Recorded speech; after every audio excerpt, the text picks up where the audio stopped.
Ward number 41 में मिला गंदगी का अंबार। 100 वार्ड की एक बात में दर्पण न्यूज की टीम पहुंची वार्ड 41 में। वार्ड 41 में भाजपा प्रत्याशी से वोटर हैं नाखुश।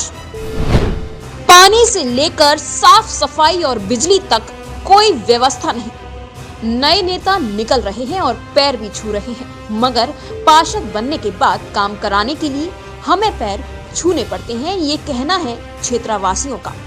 वार्ड नंबर 41 में पूर्व पार्षद सपना जैन से वहां के क्षेत्रवासी यानी कि वहां के वोटर नाखुश नजर आए और बोले कि जब से उन्हें नगर के सदन पहुंचाया है तभी से वह एक भी बार क्षेत्र में दिखाई नहीं दिए हैं। विकास का नाम तो दूर दूर तक नहीं है। अगर हम बात करें लाइट की और पानी की, साथ ही साफ सफाई की, तो यहाँ पर ये सारी व्यवस्थाएं भी हमें अपने पैसों से करानी पड़ती हैं।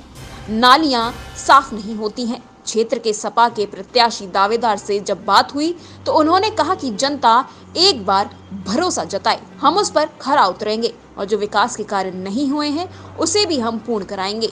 जब कांग्रेस के प्रत्याशी दावेदार से बात हुई तो उन्होंने कहा कि हर बार यहाँ से भाजपा का प्रत्याशी ही जीतता है, मगर इस बार जनता बदलाव चाहती है।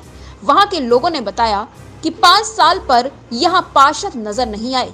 अब जो नए नेता खड़े हो गए हैं वो हमसे विकास की बातें तो कर रहे हैं और साथ ही कह रहे हैं कि भैया वोट हमें देना।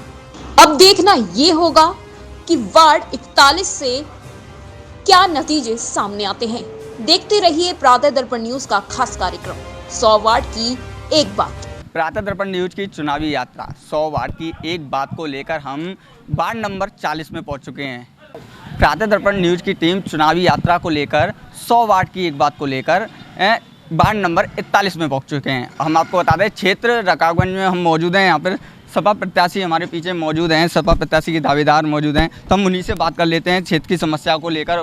पिछले साल जो पार्षद थे उन्होंने क्या विकास कराया, क्या जी नहीं देखिए आज तक पार्षद कौन थे, कैसे थे, कुछ नहीं। आप क्या पार्षद का क्या नाम है? सपना जैन। सपना जैन कभी नहीं दिखी? कभी नहीं। अगर विकास की बात करें, साफ सफाई कुछ नहीं। आप चलिए मैं दिखाती हूँ आपको। नालियाँ टूटी पड़ी हैं, गलियाँ टूटी पड़ी हैं, सीवर लाइन बंद हो जाती है तो कुछ नहीं। अगर किसी को आधार कार्ड बनवाना हो या बच्चों के लिए स्कूल के लिए एक सिग्नेचर तक नहीं करती हैं। क्या विकास किया है? कुछ नहीं किया। अच्छा होगा उसी को देंगे, जो काम करेगा उसी को देंगे। कौन दिख रहा है कि आपको कि यहाँ पे कौन दावेदार है, किसको वोट देंगे? इसे पूनम को। किन चीज़ों को क्या प्राथमिकता हो, मतलब किन विकास किस तरीके से देखना चाहिए? मतलब साफ सफाई यहाँ पर साफ सफाई हो, गरीबों की सुनाई हो, वो हर काम करे हमारे गरीबों के। यही देखना चाहेंगे कि विकास हो अच्छा और पढ़ाई पे जोर दिया जाए जो है। और यहाँ पे तो बीजेपी के पार्षद रहे, कभी नहीं दिखे हैं, न कभी आए, न कोई विकास कराया। नारी खरंजे लट्ठे पूरे बत्तियाँ उन्होंने बुझी हुई हैं, कोई जल्दी नहीं। पानी की समस्या हो, सफाई हो या लाइट की व्यवस्था हो, जैसे तो सारी चीज़ें ही हैं। सर्वप्रथम आज महामानव बाबा साहब डॉक्टर भीमराव अम्बेडकर जी की जयंती जो समारोह है और क्षेत्रीय जनता व समूचे देश को पुनः अम्बेडकर जयंती की सभी को हार्दिक शुभकामनाएं, अभिनंदन। आगे जो पार्षद ने किया है 5 साल काम किया है, मैं 5 साल नहीं, मैं 35 साल का जिक्र कर रहा हूँ आपसे। पिछले 35 सालों से मेयर बीजेपी का है, पार्षद बीजेपी का है रेगुलर, तो आपके सामने विकास है और जनता है आपके सामने।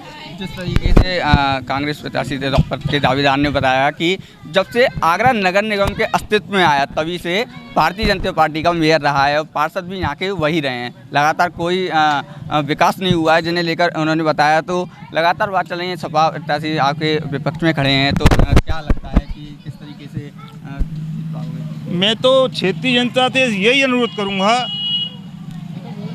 नाप लें तोल लें, जो उनके 24 घंटे बराबर साथ में खड़ा रहे उसको बेझिझक वोट दें। कोई रोक टोक नहीं है, सब स्वतंत्र है। आपका अधिकार है, मेरा अधिकार है, जनता का अधिकार है, जिसको चुनेगी वो जीतेगा।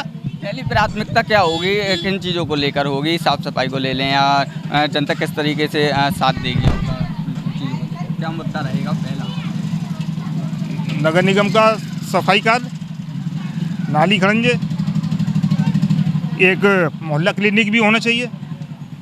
ऐसा है कि हमारे बीजेपी जो पार्षद हैं वो भेदभाव करते हैं। वो भेदभाव ऐसा करते हैं कि अपने समाज की जहाँ तक सड़क खराब है वहीं तक ही सड़क बनवाते हैं, और मुस्लिम समाज की जितनी भी अंदर गलियाँ हैं वो सारी ख़राब पड़ी हुई हैं। अभी तक जो है इतने 5 सालों में अभी तक जो है सड़कों को जो बनी नहीं है अभी तक। नहीं, यहाँ के पार्षद से कोई संतुष्ट नहीं है। वो कभी ना आए हैं ना उन्होंने यहाँ का कभी काम देखा है। यहाँ पे सिर्फ गंदगी के अलावा कुछ नहीं मिली है। जब कभी इलेक्शन आता है पार्षद का, जब भी वो लोग अपने यहाँ पे आते हैं, उसके बाद कोई नहीं है। लाइटें हो, नाली की सफाई हो, कुछ भी हो, यहाँ कोई कार्य नहीं होता इन पार्षदों द्वारा, सिवाय गंदगी। यहाँ से आप वहाँ तक चले आओ, कोई सफाई नहीं है। अगर इस बात से बात कर ले तो पहली समस्या कौन सी है? पानी को लेकर, सफाई को लेकर, या सीवर लाइनों को लेकर? कौन सबसे बड़ी यहाँ पे इस गली के अंदर सीवर की समस्या सबसे बड़ी है। सीवर सारी यहाँ से वहाँ तक की सारी चौक पड़ी है, ये अभी तक क्लियर नहीं हुई है सीवर। पार्षद से मिले सीवर को लेकर? बहुत दफ़े पार्षद मिलते कब है, घर पे मिलते कब है पार्षद होने के बावजूद भी जवाब मिल जाता, पार्षद साहब नहीं है। तो सदन में तो आप ही लोगों ने पहुंचाया था। गलती है हमारी जो हम लोग पहुंचा देते हैं इन जैसे लोगों को। गलती हम लोगों की है ना, जो हमने इन लोगों को पहुंचाया। हम अपनी सोच से काम नहीं लिया हमने नहीं देखा ये बीजेपी का है, हमारा है, उठाया डाल दिया वोट। हमने सोचा ही नहीं उस चीज़ को, ये हमारे लायक है कि नहीं है। पहले यहाँ से उम्मीदवार कौन लग रहा है, किसको जिताना चाहोगे? कि यहाँ विकास को लेकर? यहाँ पे विकास को लेके तो यह कह सकते हैं अच्छा शिक्षित हो, जो समाज है उसको अपना घर समझ के आए, अपना घर समझे, जब काम होगा यहाँ का कि हाँ ये मेरा परिवार है, समाज, उसके तरीके से होना चाहिए। अब चुनाव आ गए हैं, चुनाव का माहौल गर्म हो चुका है, तो दिख रहा होगा कि नए जो नेता हैं निकल के आ रहे होंगे जो कभी नहीं दिखे। अब चुनाव आ गए हैं तो बोल रहे होंगे बाबूजी तुम्हारा ही बेटा हूँ, पैर छू के बोल रहे हैं कि हमें ही वोट देना। वो तो एक दिन पैर छूने आते हैं, 5 साल हमें छूने पड़ते हैं उनके। 8 साल आपको छूने पड़ते हैं, हमें छूने पड़ते हैं। अरे भाई हमें अपने काम के लिए पैर छूने पड़ते हैं, जबकि हाँ मिलते ही नहीं है। हमें अपना कोई काम कराने आना हो, किसी लेटर पे कुछ लिखवाना हो, उसके लिए उनके पैर छूने पड़ते हैं, जबकि ऑलरेडी ये काम उन्हीं लोगों का है कि जो हमारी समस्या दूर करे हर चीज़ के अंदर। क्या कोई विकास करा है? विकास हुआ है, होता तो कुछ नहीं है, बस आते हैं सुबह अपनी फॉर्मेलिटी पूरे करके चले जाते हैं। कूड़ा डाला उठा पड़ा हुआ है ना पे, तो पड़ा हुआ है, वो उठाया है नहीं है, गाड़ी लेके आते हैं चले जाते हैं। भाई हमारे समाज की बहू है वो, और अच्छी कार्य करता है वो सपा की, और हम ये चाहेंगे कि पूरा समर्थन उसे दिया जाए, और जिससे अगर वो कामयाब हो जाएगी तो क्षेत्र का विकास भी करेगी। क्या लगता है विकास होगा? होगा, पक्का होगा, क्योंकि भाई अपने समाज की बेटी है वो।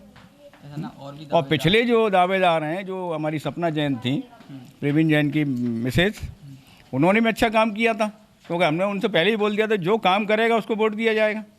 और उन्होंने जो है हमारी बात की पक्की जो जानकारी हमने उनको दी थी कि आप अगर हो जाती हैं, अगर आपकी बीवी सपना जैन जी हो जाती हैं, तो ये जो होना है, जो खरंजा वगैरह ये कराना है, तो खुद प्रवीण जैन ने आकर के मेरे से मिल करके ये सारा खंजर वगैरह बनाया, जो विकास होना तो वो हमने करवाया उनसे। और भी पार्टी के पर एक समस्या ये थी कि जो 50 साल से हमारी जो नालियाँ बनी हुई हैं, उनकी जो ईंटें घिस गई हैं, 50 साल जो नालियाँ स्टार्टिंग बनी थी, हम बचपन में छोटे छोटे थे, आज उसमें बड़े बड़े चूहे हर क्षेत्र में। हमारे यहाँ पर एक हादसा भी हो चुका है, इससे पहले मेरा मकान भी फट गया था, और पता नहीं कब क्या हो जाए।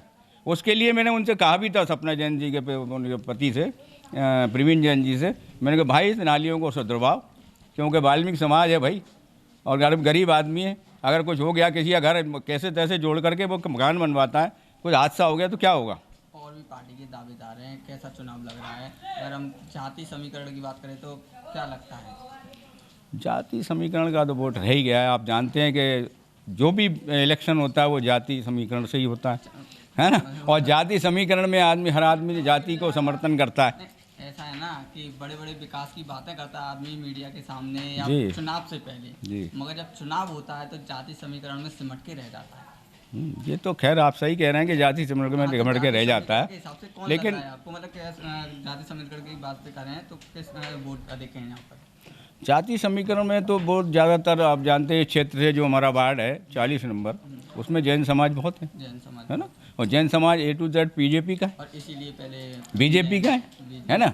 तो पूरी उम्मीद होती है कि जाति समर्थन में वो लोग कहीं नहीं देते हैं वोट, सिर्फ अपने जाति समर्थन को ही देते हैं, और बीजेपी के वोट हैं टोटल, बीजेपी का वोट बीजेपी को ही जाएगा। सपा का सपा को जाकर जाति समर्थन, ये तो जो इलेक्शन है वो जातिवादी से ही चल रहा है। यानी कि मतलब जाति समीकरण की बात करें तो भारतीय जनता पार्टी के वोट अधिक हैं और उनसे ही टक्कर रहने वाली टक्कर भाजपा की और सफाई की है। सपा की। और सपा को समर्थन मिलेगा तो हमारी ये बेटी जीत सकती है। इसलिए हमें पूरा एक एक वोट बाहर जा करके इसको दिलवाना है, जब भी इसकी जीत होगी। क्योंकि आप जानते हैं कि पूरा क्षेत्र जो है बाहुल्य जो हमारा झीपी टोले का है वो बीजेपी का समर्थक है। दर्पण न्यूज की चुनावी यात्रा अब 100 वार्ड की एक बात को लेकर बालूगंज पहुंच चुकी है। ये वार्ड नंबर 41 में ही लगता है और हमारे साथ मौजूद हैं सपा के कार्यकर्ता हमारे साथ मौजूद हैं, तो हम इन्हीं से बात कर लेते हैं। जी वार्ड नंबर 41 की बात कर चाहें। विकास तो उन्होंने कहीं होने के कारण आप ये देख रहे हैं क्षेत्रों की दशा, पब्लिक जनता कितनी परेशान है। सड़कें खराब, नाली भरी, गड्ढे हर सड़कों पे। कहाँ उन्होंने ये बताया था कि वो समझे, तो जनता तो उनसे वैसे ही परेशान है हर तरह। टोरेंट पावर आप देखिए क्या हाल कर रही है, जनता को हर तरह से मनमानी, अपने मन में जो मन में आ रहा है वो कर रही है। जनता को कितना हरेसमेंट दबा के चल रही है। जिस चीज़ से खुश है और जनता जो चाहती है वो हो जाना चाहिए, और इसलिए पार्षद भी वही चाहिए, मेयर भी वही चाहिए, और आगे का जो भी इलेक्शन है, विधायक सांसद जो भी, वो जनता वो चाहती है, बस पूर्ति हो जानी चाहिए जनता की। अब जनता बदलाव चाहती है और जनता ना खुश है उन्हें देखते हुए भारतीय जनता पार्टी का हर बार वहाँ से पार्षद रहा है। इस बार बदलाव हो सकता है कि नहीं, ये तो जनता ही तय करेगी। और बने रहिए दर्पण न्यूज़ के साथ। मैं आदर्श मोहन शर्मा, कैमरामैन हकलेश के साथ।